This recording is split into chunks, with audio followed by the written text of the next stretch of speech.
Follow এবং comments করে কিন্তু আপনাদের মূল্যবান মতামত জানাতে পারেন এবং আজকের সর্বশেষ পরিস্থিতি নিয়ে কিন্তু আপনাদের মতামত জানাতে পারেন কে কোথা থেকে দেখছেন এবং দেশের পরিস্থিতি হিসেবে কিন্তু আপনাদের মতামত জানাতে পারেন। আমরা দেখছি যে ইডেন কলেজের শিক্ষার্থীরা ঢাকা বিশ্ববিদ্যালয়ের শিক্ষার্থীদেরকে মুখোমুখি হয়ে কিন্তু স্লোগান দিচ্ছে।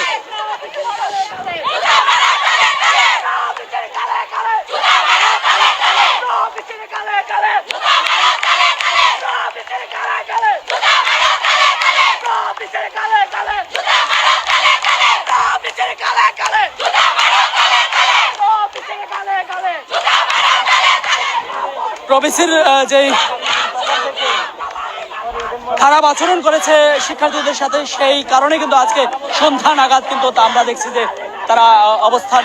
নিয়ে কিন্তু তারা এই ধাওয়া পাল্টা ধাওয়ার মতো ঘটনা কিন্তু ঘটেছে এবং যেভাবে ছিলেন ইডেন কলেজের শিক্ষার্থীরা সেভাবেই কিন্তু তারা নেমে পড়েছে এবং অসংখ্য ছাত্রীরা কিন্তু তারা নেমে গেছে এবং ধাপে ধাপে কিন্তু আমরা দেখছি যে সামনে এগিয়ে আসছে।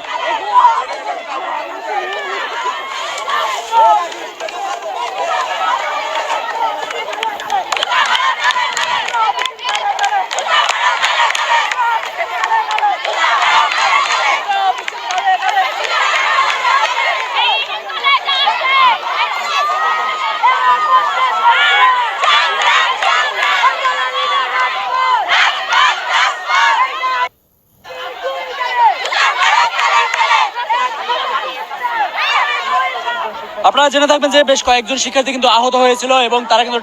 মেডিকেলে ট্রিটমেন্ট নিয়েছেন এবং বেশ কয়েক ধাপে কিন্তু আমরা দেখছি যে ধাওয়া পাল্টা ধাওয়ায় ব্যাপক ইট পাটকেল ছোড়া হয়েছিল এবং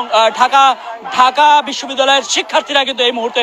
মুখোমুখি হয়ে কিন্তু অবস্থান নিয়ে আছে এবং ইডেন কলেজের মুখোমুখি হয়ে অবস্থান আছে এবং 7 কলেজের শিক্ষার্থীরা ব্যাপকভাবে কিন্তু ধাওয়া পাল্টা ধাওয়া করে কিন্তু তারা ইডেন কলেজ সহ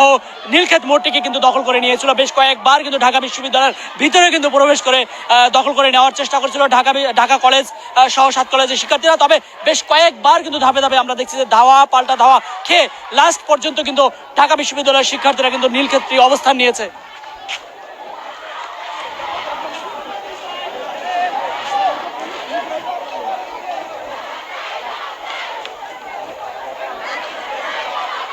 আমরা দেখছি যে বেশ কয়েক দফায় কিন্তু আমরা আইন শৃঙ্খলা বাহিনীর সদস্যদেরকে লক্ষ্য করার চেষ্টা করেছি। বেশ আইন শৃঙ্খলা বাহিনীর সদস্যরা রয়েছে, তবে তারা কিন্তু একেবারেই কিন্তু বলা যেতে পারে নীলক্ষেতের যেই বিভিন্ন দোকানপাটের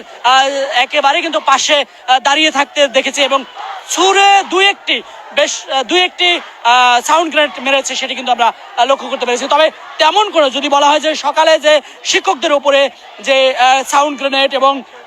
জল কামান এবং যেই লাঠিচার্জ করেছে সেটি কিন্তু শিক্ষার্থীদের উপরে তেমন করতে দেখা যায়নি এবং বেশ কয়েকটি সাউন্ড গ্রেনেড মারা হয়েছিল। তবে ব্যাপক শিক্ষার্থী থাকায় কিন্তু আমরা দেখছি পুলিশ সদস্যরা নিজেরাই কিন্তু ছত্রভঙ্গ হয়ে গিয়েছিল এবং এই মুহূর্তে যদি আপনারা লক্ষ্য করেন তাহলে ইডেন কলেজের শিক্ষার্থীরা